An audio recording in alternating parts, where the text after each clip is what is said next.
as well do something with self-defense, because that's it's a valuable skill everyone should know. Absolutely. Everyone, because you never know when it comes in handy, and it keeps you in great shape so you can keep eating food.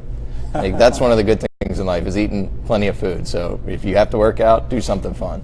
Man, Topaz is going to agree wholeheartedly. Yeah, I know. With that. I really enjoy eating, so You ask him why he trains, he says almost that exact answer. Yep, that's right. If I can eat some more, I'm train a little bit, eat, train. And it's funny to say, like, why I train, though, or why I started training. And I just had an interview last night with a journalist for some mixed martial arts website. Right. And we figured out pretty much when I started, it's more of a scientific experiment for me.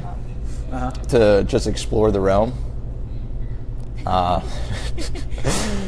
Scientific experiment just to explore the realm of fighting originally, because that's how everybody gets into jiu-jitsu or boxing or anything individual. They want to learn how to fight because that's all they see on TV. So I think we quoted at, it's a science experiment that unfortunately was successful. Nice. Unfortunately. So did you mention, I might have missed it, how long you've been training total? 6.5 years. 6.5 years. I know we were both training together for a while. So for those of you guys that don't know, we actually met training here at Ground Control, where we're sitting at. Actually not this location, but a couple doors down. But with Ground Control many years ago. Met Jesse and we've trained together off for and a on. while since, yeah, off and on. Because you're always going away or I'm away, and then we always meet up again. Yeah. So, okay, so let's talk about going into your fight. So for those of you guys that aren't aware, Shogun 17. Yeah, I believe it's 17. There's so many, I can't count that high. Coming up. Before we get into your planning and preparation for the fights, let's talk about where they can get tickets if they don't already have tickets. Tickets, you can always go to, on my website, jessestirn.com, just as my name's spelled. You can always pick up the tickets from me. Just send me a message or go on Facebook and send me a message.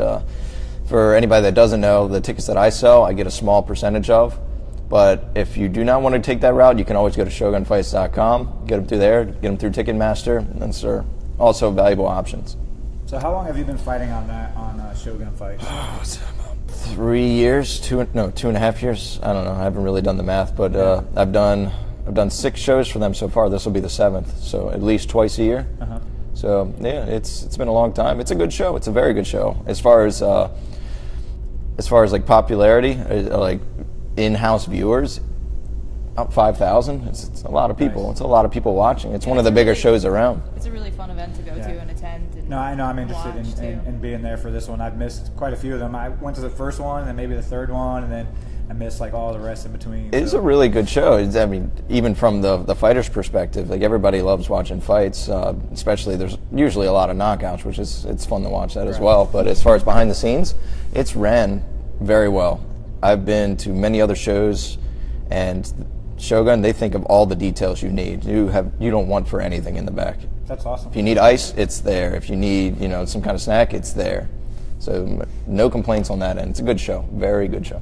Awesome. So talking about that also, let's talk about, I know I bumped into Jesse yesterday. We were at a festival downtown. And I was. You don't have to disguise it. It was a beer festival. Okay, well, there we go. It was at a beer festival downtown. I was drinking water. I don't know what he was drinking, but yeah, it was water. Yeah, it was definitely water. So, so I kind of went right into I'll say work mode, right? And I started asking him questions for today, and he's like, "Yeah, I've been talking about that often." So I was talking about training and how you balance having a real job, training, and preparing for these big fights. And I know you said you were on the show the other day and you mentioned it already. You've probably talked about it ad nauseum leading up to it. But I think for the people that actually kind of watch right now, it's something good for them to hear. I think that's the kind of thing that they have to realize early on, that, hey, it's not easy, because I'm sure it's not. The money's not just flowing in. No. And so from your perspective, I wanted to see if you could give us a take on, hey, I'm brand new to this. I'm thinking about the fight game, and I want to make this a feature. What are some do's, don'ts, and be cautious about? I guess we'll talk about what you should do at the start. As far as when you start training, take it easy, take your time with it, and take as much as you can. Don't stress about becoming as good as you can, as fast as you can, because that's not the point. You need to intake the information and take time slowly working your way into it. And then eventually, if you ever want to get into competition, this is any competition, doesn't matter what martial art it is, or if it's mixed martial arts, once you get to that point, you obviously have to put more time into it in order to do well. And I guess the good thing about doing MMA or even Muay Thai is that if you are more determined to put the training involved, because if you're not well trained, you get damaged. You get damaged hard, and it's not fun. So to keep my nose from breaking, that's a good incentive to work hard and train hard. Yeah. And it's still no guarantee that it won't break, because it has before in the past. But unfortunately, I was at a point in my career where I was working a full-time job, making good money, doing the training, and also getting the fights. But that was a good 2 years of my life, and that's all I did. That was literally all I did. There was no time for friends, no time for family, or even relationships suffer. Relationships always suffer, right? Especially when you're at high level competition. As far as not saying high level competition, I'm saying the time you put into it. No, absolutely. Right. And right now, it's since the mixed martial arts world doesn't pay a lot, it's more heavy on the promoters' end. They make more money than the fighters do, and that's all the way up to the UFC level. That I am in an unfortunate spot that I need to work less to train more to fight the more elite athletes. So I'm actually getting poorer and poorer as this career progresses. So that's always a huge worry, and then the stress adds onto that. Let me cut into you for a second there, because you say you're getting poorer and poorer. So most people think that, right? Once you win a couple tournaments in jiu-jitsu, or once you win a fight or two, get a 3-fight streak going in MMA, the sponsors come flowing in and the money comes flowing in. No. So let's break that down and be realistic not at all. about how that works. Well, I'll tell you this. Sponsorship and sponsorship opportunities are definitely not based on your skill. They are not based on how good of a fighter you are. It's about popularity. The whole thing is about popularity. The whole industry is an entertainment industry. You make more money, the more popular you are. Absolutely. And that's it in a nutshell. I know a lot of people that make tons of money off sponsorships because they spend all the time going out and selling themselves, talking themselves up, making connections. And some of them in their head, that's all they want to do. They don't even want to be great fighters. They just want to make money this way, and you can. But unfortunately, I spend too much time training to actually go out there and promote myself properly. And people might think, your manager does all this for you. Not exactly.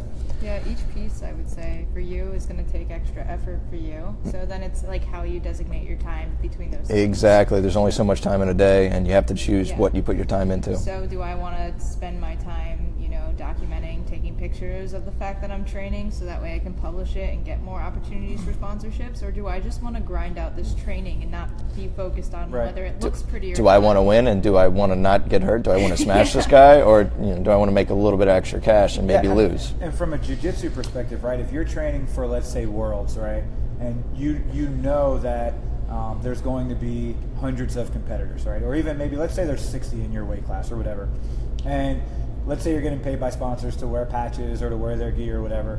You're going to show up and there are going to be 30, 40, 50 people.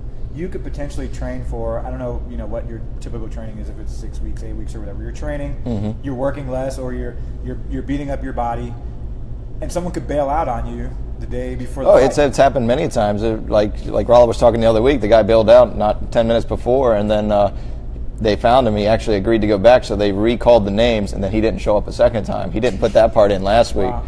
Yeah. So that's it's crazy. Some people are hurt. There are actually some people that go into fights hurt, and they pretend like they hurt themselves in the fight just to get some insurance money. But that's like behind the scenes. Hurt. In a guesstimate, how many people do you think, or give me a percentage of people that you think go in there hurt? That are just like, I'm hurt, I know it, fuck it, I'm going to fight though because, I've made this commitment and, no one's going to be 100%. I'd say all of the respectable people have gone through that several times. The people that will not back out of a fight after they agree to one. And it doesn't matter if they're sick, if they have broken fingers, broken toes, something's injured. They do have doctors that check you out beforehand, but unless there's something seriously wrong, they normally don't catch it. So if you are a little sick, broken fingers and toes, they'll still let you go.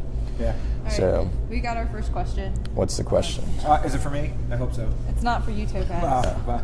It says, Jesse, we've seen you in several tough fights. How do you prepare your gas tank to go the distance? Oh, that's a good subject. That's a real good subject. I thought it wouldn't come to this, but the gas tank. What is common belief for the gas tank in as far as fighting or in any martial art? What is a gas tank? How would you even describe that? Right. Most people are like, all right, it's like a literal gas tank. Once you run out of gas, that's it. You have no more gas to spend unless you refuel, right? It's not the case. As far as a gas tank, it's constantly replenished. It's you monitoring your output. The body's an amazing machine, just like anything else. When you burn something, when you burn fuel, instead of gas, it's glycogen. Yep. So when you burn glycogen, you're ended up with a waste product, an acid. And if you don't monitor that acid output, your body becomes too acidic and it starts to shut down. And at an even later result, if it has too much acid in the blood, it actually sends it to your stomach to regurgitate and get it out of you. So that's why people vomit when they work too hard. So you have to intake your oxygen, obviously. You have to have glycogen stores, from your sugars.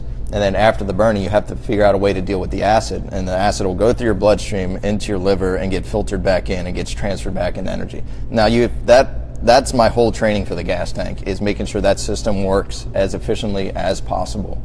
And there's a lot of things you can do. You need the heart to work well, so you have to do your cardio training. You have to make sure it's be able to pump hard for a long period of time. You also have to make sure you know how to control it in between rounds, because when it's pumping at a high rate, you need to know how to slow it down to give it a break. And also getting the acid to the liver, like I was talking about, you can train the liver up to a certain point. So that's why, like, when you see somebody get a liver shot, they shut down. Right. They become way too acidic too quick. It's a panic mode, and they have to shut down. Their body literally shuts down. So then when you hit the liver, it's a lot. You can do yoga. Yoga definitely helps, especially hot yoga, to get the circulation, the circulatory system, so your blood can pump even faster out your body and improve the system. So there's a lot more that goes into it. So monitoring everything, monitoring your output. It's not always about pushing as hard as you can for as fast as you can. Monitoring. So how much does that influence your fighting style? Actually, first, that's everything. Let's kind of explain your fighting style for those people who may not have ever seen you fight before. How would you describe it? Fast pace. Definitely. Relentless? Yeah, definitely. Oh, yeah, the trademark of my name. Yeah, relentless. Relentless is not always because of the pace. It's because of the positioning. A lot of people don't know that. Is that I'm always barely out of the range of the opponent, and I'm always shifting and in and out, but not always committing to in and out. So in their mind, they're always on alert, which messes up with your breathing. So while they never know when I'm going to attack or when I'm going to counter, they cannot take a break mentally, which really messes with people. So as far as being relentless, that's more what I went into. That's going to be the entire fight. Right. I'm going to be pressuring you, not so much physically by touching you or pushing you. It's by just making you, work. Yeah, get it. No, that's awesome. So let's flip it just a little bit. I know everybody sees Alex sitting here and she's kind of being quiet. So it's a change. Yeah, we're gonna get her active for a little bit, and then we'll come back and talk to Jesse about some other training tips and advice from his perspective. But Alex, let's talk about what you have going on, where you were this past week. Yeah, what happened last weekend? Not really. We're not going to talk details, but just about your trip and how everything went overall. Yeah. Okay. So I went up to compete in no-gi pans. Nice. Where was that at? It was up in New York City College, that at-home cave-like hot basement of a gym, and you have to fit it in the city somehow. Yeah, exactly. For sure. Well, that campus is anyways, it's nice. Went up there. I only had one person in my weight class. I was pretty excited to have the opportunity to fight her again. She actually knocked me out of a gold medal at No-Gi Worlds last year at my belt. And so in that match, I kind of pulled to a guard and played off my back a lot, trying to get sweeps and coming up. She ended up passing and earning enough points to beat me in that match. So I was really excited for the opportunity. This opponent had been pushing all year, competing a lot actively. I was really looking forward to it. And it was time to go. And I would say within, 10 seconds into the match, she had shot a takedown. I kind of circled towards taking the back, jumped, and then as we came to the ground, her foot got stuck, resulting in a knee injury. Yeah. And it was just really, really unfortunate. I'd never been a part of a match like that. I did one time put in a deep De La Riva hook on somebody that turned their knee, and they kind of retched in pain. Right. And we restarted. That girl ended up grappling the whole rest of the match, but I never had somebody just get immediately injured. It was really, really unfortunate. It's never how I'd plan to win. It's never what you look for when you're fighting in jiu-jitsu. So neither in the MMA field. We're all friends. Like behind the scenes, we all just don't want to get hurt and beat the opponent. As far as like permanent injury, that's never good ever. So I want to it was like, honestly, and I had been talking to Bruno before fighting, and then also with Bryce, like we were like kind of tussling around before the match, and I was like, okay, like I'm not gonna pull guard this time. I'm gonna try to get something in. Yeah. And so she shot a takedown. I did a half-ass bad sprawl and circled around. I mean, this all happened so quickly. The clip's online if you guys want to go find it. But I wanted to talk, and the reason why I brought it up is because I wanted to flip a little bit to talk about jiu-jitsu and then flip it back to MMA, because I wanted to say, hey, we look at the competition footage from ADCCs, and then we look at the competition from No-Gi Worlds or whatever, and you see that style. But I wanted to flip it and ask you where. So I'd like to talk more about the jiu-jitsu side of it. Like I believe that's where my question was going. So I was going to ask you where do you see it falling? It's a tough life. We my were just talking exactly about sponsorships and all. And the excitement for like the casual viewer, the average person to, it's going to be hard, much harder to make a living in the jiu-jitsu realm as far as performing. Yeah. It's more of like you have to have a passion for it. There is going to be not much financial side to it. Back to you. Of course, you hear about like, the top 0.05% always making money at big tournaments, but then they get big sponsorships just because of everyone else in the jiu-jitsu realm. But I'm talking like your average Joe, at the bar buying the pay-per-view or whatnot. Right. They're not going to know what's going on. You have to really experience jiu-jitsu, experience it, try out a class, go to school, try out a class, and experience it, or just research as much as you can, and in order to know what's going on. But everybody enjoys like just seeing someone get knocked out in MMA. Everybody understands that. Okay, this guy knocked that guy out. It's cool. Now, do you actually take that into consideration when you're going in? Like, hey, I need to be exciting, so I'm going to try to keep this standing as much as I can, or is it just like I'm going out there to do, whatever I need to do? My intentions are a little bit more sinister. Honestly, I'm interested. I'm all ears. So. As far as my bad place. it's kind of like it's pure evil. It's definitely pure evil as far as fitting into my style. Yeah. I'm not looking to go out there and finish early. Sometimes it does happen. Someone makes a mistake, and if it's there, obviously take it. Don't let it go. If you're going to win and double your earnings, don't let it go. But as far as when I'm walking out there, I'm throwing stuff to figure out what you're going to do. I'm figuring you out as a person. And you have to do that as fast as you can before they initiate it on you. So when I'm throwing a kick, it might be, a half-ass kick. Figure out what your reaction is. So I'm intaking information, and then I pick up the pace. My whole goal of going out to fight somebody is to make you not want to be there. Yeah. Once I beat that person, then I'll take you out. Once I beat you mentally and make you want to give up, then I take you out. And I never think about the judges. Like every time, I've only had 2 fights in my career, 1 amateur and then 1 pro that went the distance. And it's hard to consider those 100% win unless you dominate. Right. I've always looked to finish somebody. Not in the first round. You don't have to go out and burst and try to knock someone out. Wear them down. You have a bunch of information to go off of, then take them out. It's a more calculated way, and I enjoy it a lot once they quit. And that's my big.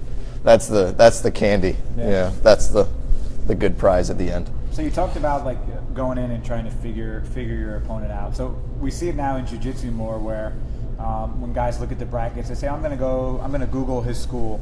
I'm going to Google that guy and see if I can find out anything about him. I mean, we're seeing it at the blue belt, white belt level, where they're Googling schools and competitors' names to try to figure out techniques. How much video do you actually watch, and how? I watch video, but it's more for a different reason, and that gets into the difference between MMA and jiu-jitsu. I watch to get the nerves out. No matter who the opponent is, I watch it to see their face, to see their nasty highlights. Yeah. So I can get scared. Everybody gets scared. I get those nerves, and I keep watching the tape, and I keep imagining that fight. Not so much exactly what happens, visualizing it. So I get used to that guy. So you can settle. So I can settle. Once I get in there, I'm a lot more calm. as far as researching, and when people do that, I used to do that as well. Don't do that so much anymore. Just tailor your game. Just constantly improve your game over time. I mean, you can intake information, but when you spend too much time doing that, you get out of a mental mindset and you start freaking out about little things you shouldn't be freaking out about. Right. Staying calm is definitely the best thing you can possibly do. I've seen people in the back at fights just pure terror, crying, just sitting in the corner, just freaking out. And these are tough guys. These guys will go out and finish a fight in 10 seconds, and then, they're in the back just worried, and then a few seconds go by and they win and they come back and they're all happy.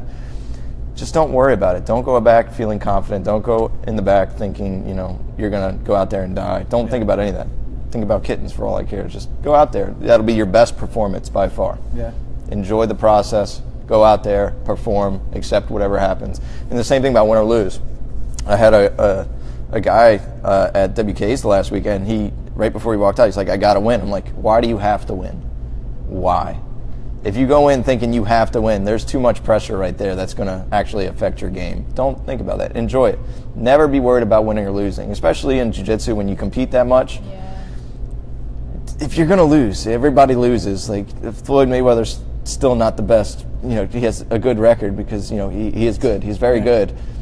But, there's people out there with 350 wins and, 10 losses. I'm more scared of that guy. Yeah. So here's a question that just came in too. Do you find that research of your opponent builds them up to be bigger than they really wind up being? Yeah, always. Early in my career was my second amateur fight, and then I was asking our good coach Ryan Mackin about how does he look at his opponents? Did he? Yeah, I saw is he still there? He may have dropped us because he doesn't like us, but yeah. He was here earlier. So. Yeah, what's up?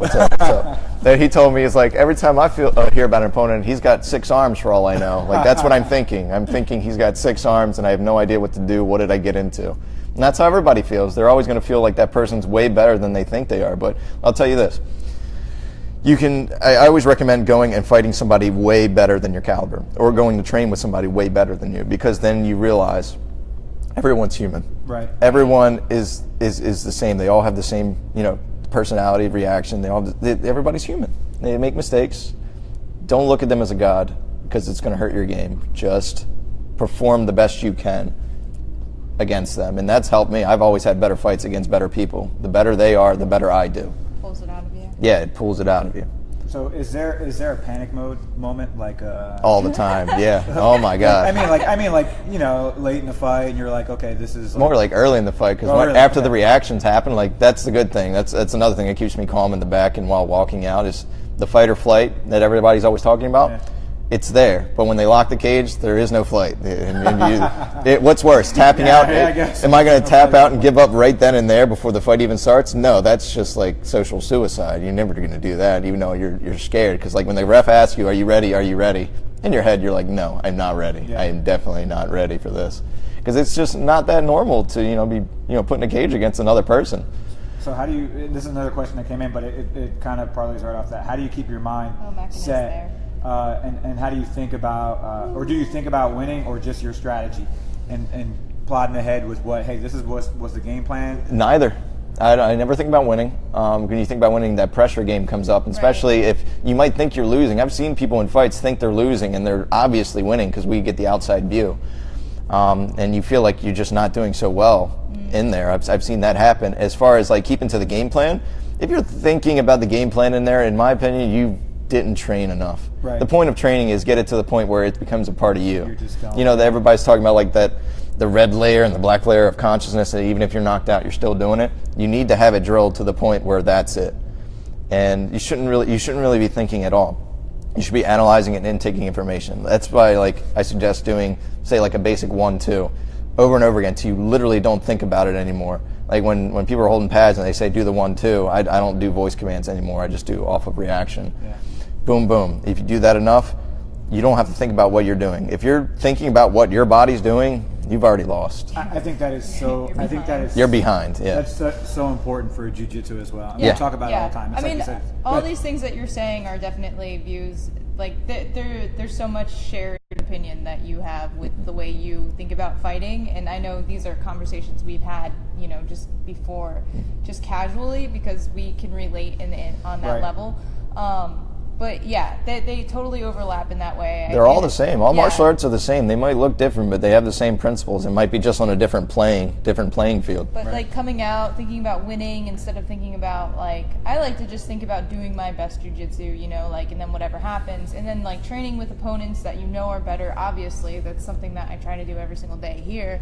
Like just so many of the things are overlapping themes with you know, getting mentally prepared for fighting or just like going into a new match. And practice. The more you compete, the more you know, put yourself in a position to experience all the nerves and everything, so you get to, you know, to know the nerves better and you handle them better. So it's just like you can practice competition. You can practice that by doing it more. Mm-hmm. Right. Being settled, showing up. Even like now I realize going to the same place, when I compete in the same place, like going to the New York gym, I know what the gym looks like. I know where the locker rooms are. I know where the water fountains are. Yeah, you're like, familiar with the location, all that stuff. Yeah, you're not worried about, where am I going to park? It Or just where am I makes gonna me- change? all the Where's- extra stress all involved. That, all that little shit. It just makes me feel so much more like, this is fine. Okay, we just got another question. So this question is there a fighter that has influenced your style? I know your jiu-jitsu looks like mine, so I'll take credit for that. No. My jiu-jitsu is Yeah, not even close. Not even close. jiu-jitsu is definitely slacking in my department right now. We could talk about that later as far as like, you know, how to train. As far as training, there's you always pick up and learn from you study many different styles, so you can understand them all. You don't have to use them all. Understand them. That's like one thing about people going into like mixed martial arts that are like one-sided. You know, they're just one thing. Like say a boxer went in, you need to understand the rest. I don't care if you use it or not. You need to understand them. Influential, I'd say not so much one person, but one fight. It was Dominic Cruz versus Uriah Faber 2. It was a second fight. The fight was, you know, a traditional mixed martial artist, you know, Uriah Faber versus, you know, Dominic Cruz, which got a little funky style. He doesn't finish a lot of people, which I don't like, but he opened my eyes to footwork and how important it is, and how important it is to be unpredictable and be unique. Because if you're doing the same thing everyone else is doing, you have to compete with them at that. Why not flip the script and bring a new look that nobody's seen before, and then they're just baffled and they're sitting there stunned while you're, you know, working them to pieces. So that was that moment was a good moment for me. Yeah. And what we were talking about as far as like training, what was I saying? Yeah, basically influence your style or your. I got another question. It's actually mine, but I wanted to type it in there so that everybody could see it. No, because you just hit on, like if you're just a boxer and you're coming in, or if you're just a wrestler and you're coming in, you're making that transition. Mm-hmm. So as a fighter, I'm interested to know your opinion of Conor McGregor's performance against Floyd Mayweather. Shit. Out of all the questions, why that one? I'm just interested, you know. I always find suspicion in outcomes. As far as the outcome, both sides didn't get diminished from the result. So It could have been planned. They could have an agreement, and you can always just on the fly decide, you know, when you want to get tired or things like that. But mixed martial arts didn't look dumb. Yep. Conor McGregor didn't look dumb, and Mayweather got the win and the finish. Both sides looked good. So the chances of it made a lot of money. The chances of that being pre-planned, that's high. Yeah. That's high. Do I think McGregor had more in him? Yeah. Do I think Floyd, you know, probably should have stayed out of, you know, in retirement? But when you're making an extra $300 million, you're going to come out of retirement. So that's my opinion on that. Yeah. No, I mean, I think that's a good view. I mean, you're probably not the only person out there thinking the same thing, because as you laid out the points, that they all make sense. You know, and anybody who watched the fight could see that Conor performed at a level that, like you said, that was not embarrassing to mixed martial arts, and it went long enough to, you know, keep the influence going. And people who weren't really familiar with the fight game thought it looked real. Like, you know, there was definitely a lot of red flags that indicated that to me, at least. But as a fighter, you see things that like the casual fan, they don't know. And this fight had a lot of casual fans. You know, they just tuned in because of the popularity of these guys on both sides, or the hatred, whichever way you look at it. And the real moment that made me thought of this before the fight actually happened was because when Conor McGregor was asked if he was going to bet on himself, and this was the first time he said no. This is the first time because he knew a lot of Irish folk were going to bet on him, so Yeah. he didn't want to give them, be like, hey, that extra incentive to. Yeah, to go out there. And, Yeah, I mean that's all like conspiracy theories though, but you never know. So what we'll slowly start to wrap this up and put a nice pretty little bow on it. But what do you have coming up? How do you spend your last week before the fight? Wait. Dropping a lot of weight, a lot of weight. That's probably the worst part is actually making weight. There's a lot of people out there that don't really know about it, and I won't get into details. No, it's not healthy, but you can make it as healthy as possible to give you an advantage, and it varies from sport to sport. And Before we go into how much do you normally drop for a fight? you diet down to, I call it, reaching distance, and then I personally lose about 18 to 20 the last 5 days. Yeah. Wow. And people do more, people do less. I wish I could do less, but I'm too small for 45 and I'm too big for 35, so I gotta deal with that. Yeah. And it takes a lot to go into it, and you have time to rehydrate and get back up to a healthy standpoint. So I'm not going to get too far into that because everybody's going to be like, oh my God, what are you doing? Being as calculated as possible, you have to do the research. You can't see the question, so it's pretty funny. Because everybody's going to ask for some trick to lose weight. I've seen people that are like, oh, how do you lose that much weight in 5 days? Like, how can I do that? Because I got to drop some fat. I'm like, it's not the same thing. Oh, and another thing, when people say, oh, I'm on a weight cut, I've been in it for 6 months and I've lost 30 pounds. I'm like, no, that's weight loss. Yeah. That's not a weight cut. But you did start out by saying, hey, it's not healthy. It's not healthy. It's definitely not healthy. Why should anyone do that? Like, that's one thing that I think they should get rid of. I'd rather fight a man, square, the same weight, same everything. Yeah, I've seen that they started that in wrestling for kids, where they do same day weigh-ins and they build the brackets that day. Mm-hmm. That way you don't have kids that are cutting weight. So. There are always people cutting weight because it gives you an advantage, but defining the fine line of the advantage is everything. Like, you need it for mixed martial arts. You need to cut heavy for MMA because there are strong wrestlers out there that will lay on you, and you need to be able to get up if you need to be. You can't be just. That's a good thing about not a good thing, but another thing that people don't factor in. You have 15 minutes to work with at the professional level for a basic fight. People can work out over and over again throughout their whole camp to know their max output for 15 minutes. So it's not how many miles you can run in the day. In my opinion, it's how fast can you do those 3 miles. There is such thing as pushing too hard, where you actually end up with a longer time after the end of the 15 minutes. How far can you get in 15 minutes?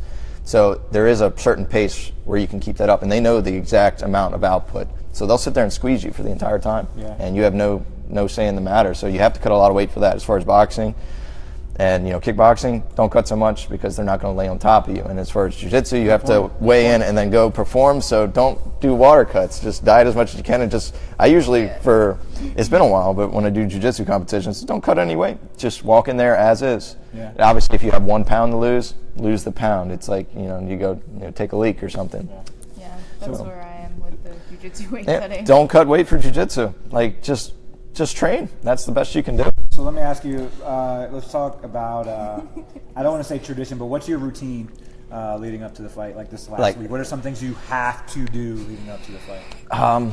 Enjoy myself. This is you're so busy with work and training that this is the 1 week where you sweat it out, and then. Which video game is that? Yeah, which video game? Yeah, it's also hard to concentrate. So you play video games for a little while, and then I catch up on TV. I watch movies. I saw it the day before I fought. It was pretty good distraction. I might have to do that. Visualize Pennywise while you're out there. Just oh crap. Taking it easy, and unfortunately finishing up the ticket process, which is it's a stressful thing to sell tickets. Let's hit that one more time while you just hit it. Where, if you don't have a ticket yet, where can they get tickets? JesseStirn.com. Look it up, and I'll leave links to there, and then. If not, you can come down to Ground Control in Columbia, and I have the tickets at the front desk. So feel free to stop by, and you can even try a class if you want. And okay, so the last question I asked about leading up, let's flip that and say, I know food, so I know that's going to be a part of your answer. But what's a priority for you after the fight?